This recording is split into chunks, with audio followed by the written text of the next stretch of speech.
분들이 있거든요. 이 초대교회에 지금 이름 소개되고 있는 이런 한 사람 한 사람이 헌신하고 수고를 했기 때문에 어떻게 됐을까요? 훗날 계속 끊임없이 성장하고 이방교회에 저 유럽에 이르기까지 선교를 할 수 있는 그런 역량을 갖춘 교회로 이렇게 자리도움을 했다는 것을 알 수 있어요. 그만큼 가치가 있다는 거예요.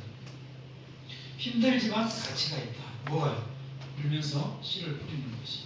이런 사람들의 헌신이 있었다는 것을 알 수 있는데 어느 정도의 헌신이 있었느냐. 구체적으로 보니까 이들은 금식했다고 했습니다. 금식하면서 주를 열심히 섬겼다라고 지금 말씀해 주고 있어요. 그렇게 금식하면서 주를 열심히 섬기고 있는 그때에 성령께서 말씀하셨어요. 성령 하나님 왜 내게 말씀 안 하십니까? 라고 이야기하기 전에 우리가 성경을 통해서 배우는 교훈이 뭡니까? 우리가 안 되면 금식이라도 하고 열심히 주를 섬기다 보면 성령께서 말씀하시더라는 것을 성경은 우리에게 가르쳐줘요. 그래서 왜 하나님은 나에게 말씀하시지 않을까? 아닙니다. 하나님이 말씀하실 만한 조건이 내게, 환경이 내게 안 돼요.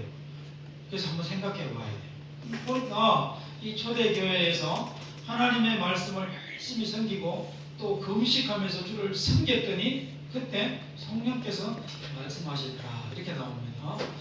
이 성령께서 뭐라고 말씀하시느냐? 이 사울이라고 하는 사람과 바나바를 뭡니까? 둘을 택하여 따로 세우라는 것입니다. 수많은 사람들이 들어와 있지만 신앙생활을 하고 있고 또 교회가 구성되고 있는 가운데 있지만 하나님께서는 이방 선교를 위해서 두 사람을 따로 특별하게 세우라라고 그렇게 말씀하셨습니다. 그리고 전도자로 보내도록 하나님께서 말씀을 하신 것이지. 그래서 바나바와 바울이 성령의 세우심을 통하여, 다른 말로 하면 성령의 계획에 따라서 이렇게 선교 여행을 준비해서 떠나게 됩니다. 여기 오늘 내용이잖아요. 근데 가는데 그냥 가지 않고 이 바나바가 고향이 구브로섬입니다. 그래서 구브로섬으로 들어가서 이 안디옥에서 가장 가까운 쪽에, 구브로는 우리 제주도 정도 크기의 그런 섬입니다. 이쪽에 딱 가니까 어디입니까? 살람이라는 곳에부터 딱 내려서 거기서부터 쭉 중앙을 훑고 지나가면서 바보에 이르기까지 선교하는 그런 모습을 우리에게 소개해주고 있어요. 그래서 이것을 일명 바울의 1차 선교 여행의 출발이자 1차 선교 여행이라고 합니다. 그런데 그 과정에서 도대체 어떤 일들이 있었는가? 그러니까 1차 선교 여행을 준비하고 또 그 과정에서 또 지나가는 그 여정을 통해서 뭡니까? 열린 우리 교회가 2020년도를 시작하면서 이제 3년이 되었으니 뭔가가 이제 열매가 이렇게 좀 맺어졌으면 좋겠다, 그런 바람을 제가 한번 말씀을 드렸는데 그런 차원에서 이 이방교회 안디옥 교회가 부흥을 해서 전도자를 세우고 전도를 시작하면서 뭔가 자꾸 풍성하게 지경을 넓혀가는 그런 것들을 보면서 우리 교회도 오늘 이 말씀을 통해서 이제 열매를 거두고 특별히 복음과 전도라는 그러한 열매를 우리도 이방교회, 이 수리아 안디옥 교회처럼 거두면 좋겠다라는 바람으로 교훈을 얻고자 합니다.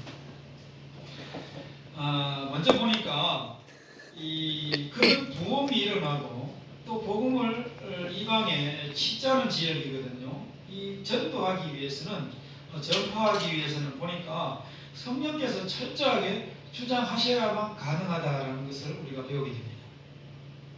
그러니까 내가 선교하고 싶다고 되는 것도 아니에요. 봤더니 성령께서 말씀하시고 성령께서 따로 세우라 하시고 성령께서 보내도록 명령하시니까 그들이 갔을 때에 결국은 어떻게 돼요? 열매가 맺어지게 되더라는 것입니다. 예수님께서 이 약속하신 그 영입니다. 성령은. 그래서 내가 너희들에게 이야기했던 모든 내용들을 생각나게 해줄 거야. 그리고 내가 이야기했던 모든 내용들이 너희들이 지금은 이해가 안 되는데 어떻게 해요? 가르치게 해주실 거야. 그래서 뭐 하도록? 깨닫도록 하나님께서 성령께서 도와주실 거야. 해서 내 뒤에 오시는 그의 하면서 이야기하신 분이 누구냐, 소개하신 분이 누구냐, 바로 성령이시거든요. 그래서 우리는 예수님이 십자가를 지신 이후에 철저하게 우리는 성령 하나님의 지배를 받아야 하고 성령 하나님의 그 계획을 우리는 신뢰해야 하며 성령 하나님의 이끄심에 우리는 순종해야 된다는 것입니다. 그래서 성령의 주장이 있을 때에, 성령의 역사하심이 있을 때에, 철저히 그 역사하심이 있을 때에 어떻게 된다고요? 복음이나 복음이 전파되는 놀라운 역사가 나타나더라고요. 열매가 맺혀지더라는 것이죠. 우리 교회도 지금까지 성령 하나님이 함께 하시고 역사하셔서 오늘 이렇게 하셨습니다. 그래서 하나님이 하셨습니다 그랬고요. 지난 시간에 에베네셀의 하나님을 찬양합니다. 여기까지 인도하신 하나님을 찬양합니다. 그리고 우리가 인사도 이렇게 하고 고백을 했는데, 이 교회가 지금 이 자리에 이곳에 서게 된 것은 주님의 은혜인 줄 믿습니다.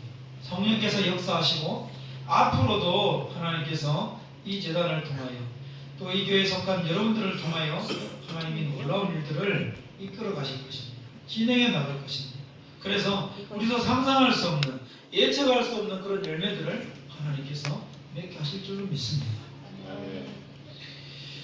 금식과 기도를 하면서 이렇게 준비할 수밖에 없었던 것은 철저하게 그들이 성령의 인도하심인 줄을 믿었어요. 성령의 역사하심인 줄 믿었어요. 그러니 그들이 어떻게 됩니까? 금식하면서 주를 열심히 섬겼던 것입니다. 인간적인 마음으로 섬겨보십시오. 금방 넘어집니다. 인간적인 어떤 그런 경험으로 한번 이게 해보십시오. 이게 무너져요. 그런데 하나님은 완전하셔서 그 하나님께서 지혜를 주시고 가르치시고 생각나게 하셔서 하나님이 이루도록 하시는, 그래서 하나님이 진행시키시는 일들에 나아가보면 참 희한합니다. 희한하네. 참 하나님이 하셨네. 이런 고백이 절로 나온다는 것이죠. 이수리아 안디옥 교회는 철저하게 사람들을 세우고 보내고 복음을 전거하는 일에 성령께서 철저히 그 교회를 쓰시고 주장하셨다라는 것을 우리는 잊어서는 안 될 것입니다. 두 번째로 봤더니 이 성령의 역사는 누구에게 일어나느냐? 아무에게나 일어나지 않더라는 것입니다. 하고자 하는 사람에게 일어나더라는 것입니다. 이제 예루살렘 교회의 부조를 그가 가난하고 힘들다라는 이야기를 듣고 보냈어요. 그래서 부조를 마치고 돌아왔습니다. 돌아온 바나바와 바울을 어떻게 됩니까? 니게르라는 사람과 마나인이라는 사람과 함께 금식하도록 하고 기도하고 있었습니다. 금식과 기도를 하며 주를 섬겼다라는 사실은 우리가 뭘 알 수 있습니까? 굉장히 열정을 가지고 신앙의 삶을 살았다는 것을 이야기합니다. 그러니까 금식을 할 정도 같으면 이분들이 얼마나 교회에 헌신을 하고 수고를 하려고 그런 마음들을 가지고 있습니다. 그 마음 바탕을 우리가 알게 된다. 하나님의 하나님을 사랑하는지 안 사랑하는지 우리가 겉으로 봐서는 모르잖아요. 이 사람이 정말 하나님의 사람인지 아닌지 우리는 겉으로 봐서는 분간이 안 가요. 그래서 우리는 늘 속아요. 한길 마음에 이 한결도 안 되는 이 마음을 우리가 파악할 길이 없어요. 그런데 정말 하나님을 사랑하는 사람은 뭡니까? 그들의 그 삶을 보면 정말 하나님을 사랑하는지 안 사랑하는지 그런 것들이 나타나더라고요. 그래야 좀 더 우리가 뭡니까? 오해를 덜 할 수 있고 잘못 판단하는 것을 줄일 수 있더라고요. 이들이 초대교회를 세워가면서 얼마나 힘들었겠습니까? 얼마나 어려웠겠어요. 그것도 이방교회인데 그런 정서와 어려운 가운데에 복음을 전거하고 그렇게 부흥이 날마다 되면서 교회가 세워져가는 그 과정에서 얼마나 힘들었겠냐는 것이죠. 그런데 그 힘듦을 바라보고 남일처럼 여기지 아니하고 이들이 금식을 했다는 것은 각별하게 하나님을 사랑하는 마음들이 그들에게 있었고 특별히 하나님의 그 성령을 의지하려고 하는 그런 마음들이 그들에게 있었다는 것입니다. 이미 이 시대는 오순절 이후의 시대니까 성령을 경험했잖아요. 그러니 성령을 철저하게 의지하려고 하는 자, 그러니까 하고자 하려고 할 때에 무언가를 쓰임을 받으려고 열심히 달려가는 자에게 뭐가요? 성령의 역사는 더욱더 일어나더라는 것입니다. 그 교회에 나와왔으니 예배를 드렸으니 다행입니다. 난 이것이 만족합니다. 이게 아니라는 거예요. 정말 제대로 이들이 살아보고자 하는 하나님의 말씀 앞에서 또 하나님의 그런 관계 안에서 금식을 하면서까지 그들이 하나님의 그 어떤 그 뜻 안에서 살아가 보려고 하는 그런 열정들이 이들에게 있었다라는 것입니다. 혹이 가운데 나 옛날에 금식을 해봤었는데, 나 옛날에 이렇게 해봤었는데, 열심히 있었는데, 혹시 그런 경험들이 있다면 이 시간 다시 한번 잘 기억해 내시고 또 다시 드러내셔서 그 삶을 그런 어떤 열정들을 회복하시길 바랍니다. 그래서 이런 금식을 하고 주의 일에 열심히 달려갔다라는 것은 이게 쉽게 되는 것이 아니에요. 기존의 삶의 패턴은 어떻게 됩니까? 버려야 돼요. 그 변화를 추구하고 뭔가가 새로운 것을 받아들이려고 하는 그런 자세와 태도들이 있어야 되는 것입니다. 그래서 고칠 것을 어떻게 됩니까? 고쳐야 돼요. 버릴 것은요, 버려야 돼요. 그런 열정들이 다시 한번 우리들에게 있어야 될 필요가 있습니다. 그럴 때 우리가 어떻게 될까요? 금식도 하게 되고 주를 섬기는 그런 열정들도 열심들도 다시 우리에게서 샘솟아 나는 것이죠. 비경이라고 해서 마음의 밭을 갈아엎어서 다시 한 번 더 그런 열심으로 달려갈 수 있는 그런 마음들 우리에게 일어나야 할 필요가 있습니다. 이 성령의 역사는 하고자 하는 사람, 뭔가가 변화를 추구하려고 하고 새롭게 되려고 하고 하나님의 말씀대로 살려고 하고 정말 그 말씀에 이끌려서 주님께서 주시는 그 생각대로 뭔가 한번 살아내보려고 하는 그런 생각들이 강한 자에게 어떻게 돼요? 성령이 역사하신다는 것입니다. 그리고 또 마지막 세 번째로 성령의 역사는 봤더니 성령의 인도하심이 있다라는 것을 알고 철저하게 순종하려고 하는 자에게, 그런 자에게 이 성령이 역사하시더라는 것입니다. 이 지금 우리가 초대교회 이 안디옥 교회가 어떻게 부흥할 수 있었으며 어떻게 그런 전도를 할 수 있었느냐, 이 모든 상황들을 우리가 지금 살펴보고 있는 가운데 봤더니 성령의 역사하심 없으면 불가능하다는 것을 지금 살펴보고 있습니다. 이런 자들이 많았다는 겁니다. 뭡니까? 성령의 만하심이 있을 때에 그것을 온전히 순종하고자 하는 자들이 이 초대교회에 안디옥 교회에 있었다는 것입니다. 자, 두 사람은 성령의 인도하심을 따라 안디옥에서 실루기아로 내려가고 거기서 배를 타고 이 구부로 섬의 살라미로 이렇게 내려갔다라고 나옵니다. 이들은 철저하게 하나님의 인도하심에 순종했다라고 지금 말씀하고 있잖아요. 그러니까 자신의 욕심이나 자신의 어떤 계획들이 있었던 거 아니에요. 그런 것 같으면 성령을 무시했겠지. 근데 그들이 성령의 인도하심을 철저하게 따랐다는 것은 자기들의 생각이 있었어요. 그런 계획들이 있을 수 있습니다. 경험도 있을 수 있어요. 또 특히 보이지 않는 그런 욕심들이 있을 수 있습니다. 근데 이것들을 다 내려놓고 어떻게 했습니까? 성령의 음성에 귀를 기울였다는 거예요. 4절에 보니까 뭐라고 나옵니까?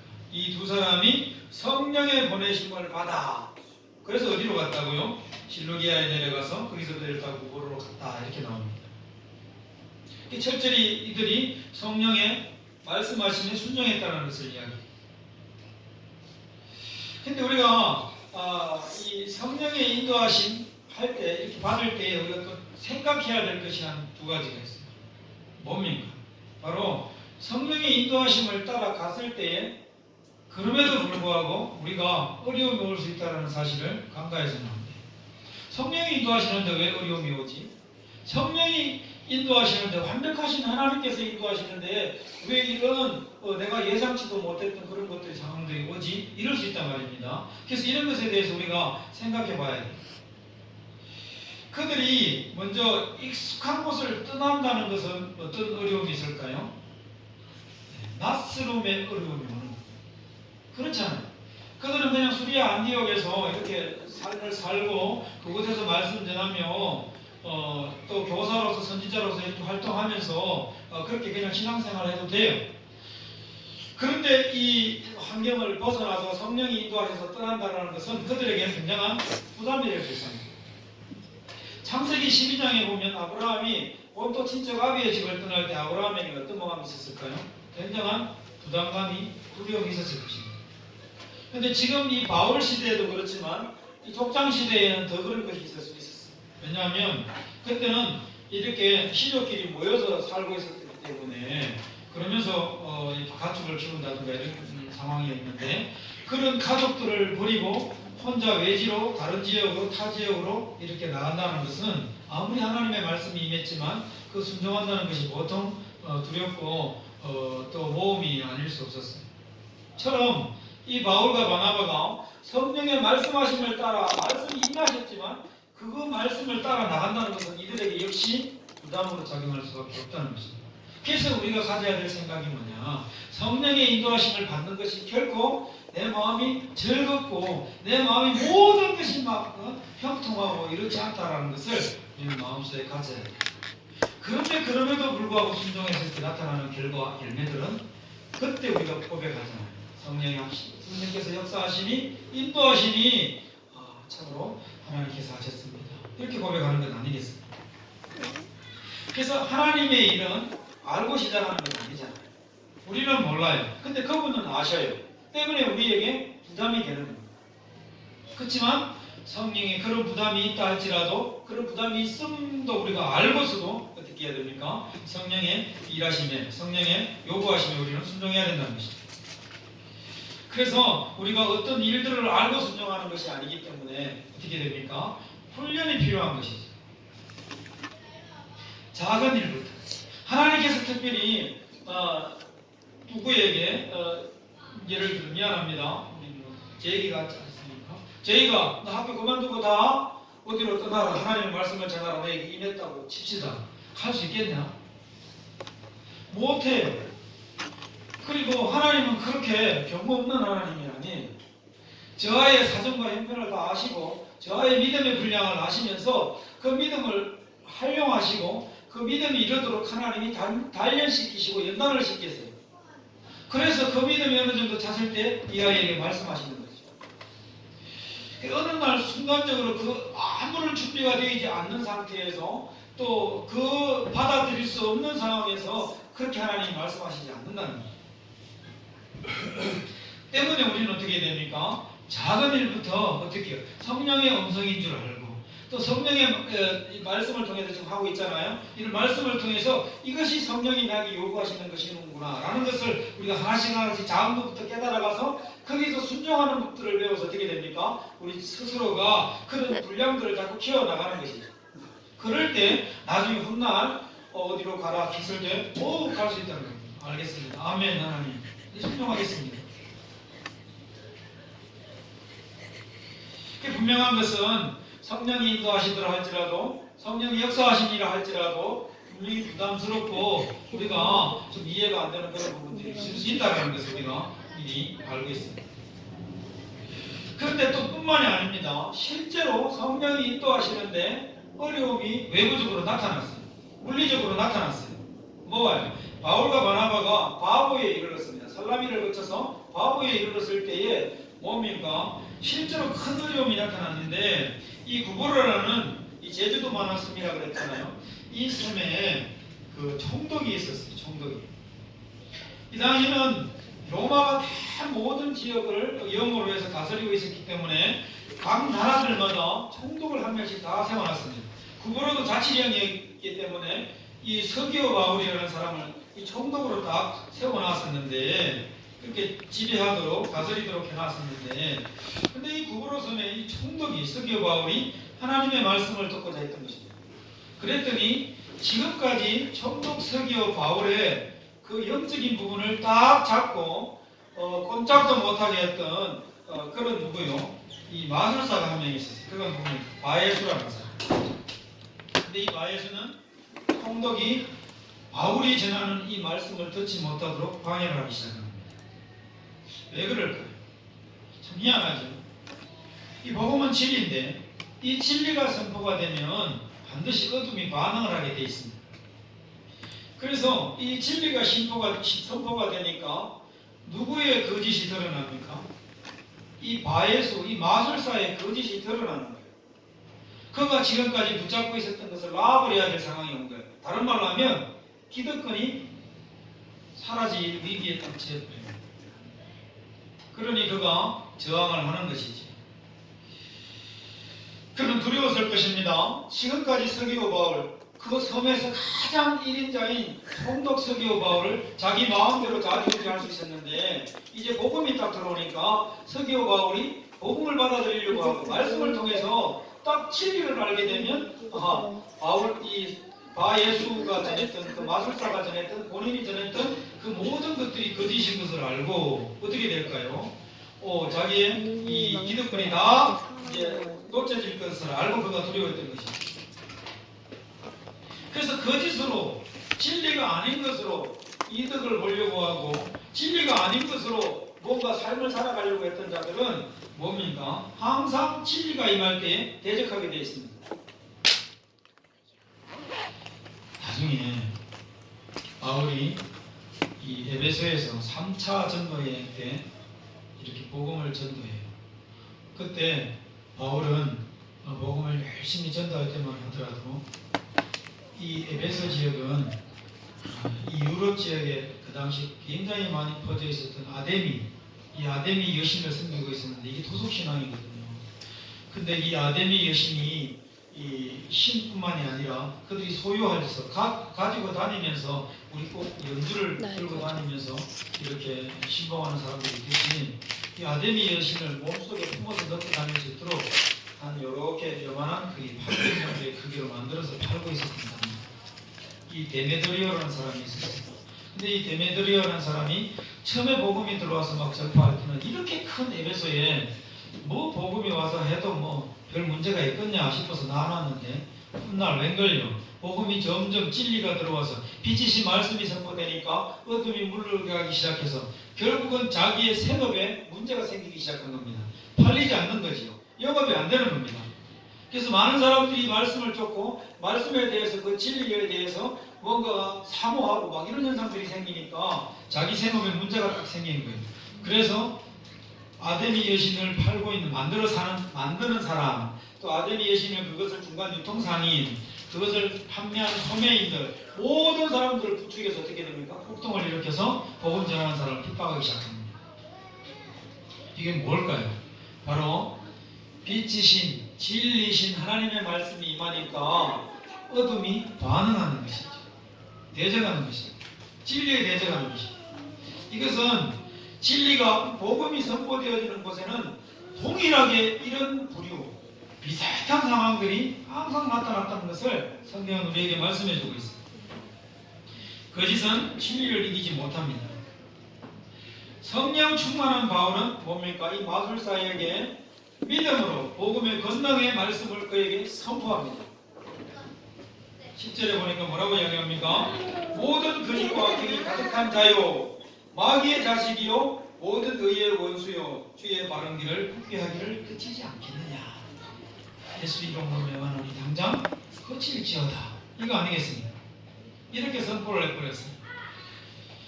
바울은 그에게 얼마 동안 해를 보지 못할 것을 명령을 합니다. 21절입니다. 근데 바울의 이런 말이 끝나기도 전에 한번 보시기 바랍니다. 끝나기가 무섭게 어떻게 됩니까? 그가 실제로 바울이 선포한 대로 해를 보지 못하는 그런 앞을 보지 못하는 상황이 되고 말았어요. 그리고 앞을 못 보니까 자기를 인도해 줄 사람을 지금 찾고 있게 되는 것이죠. 그렇습니다.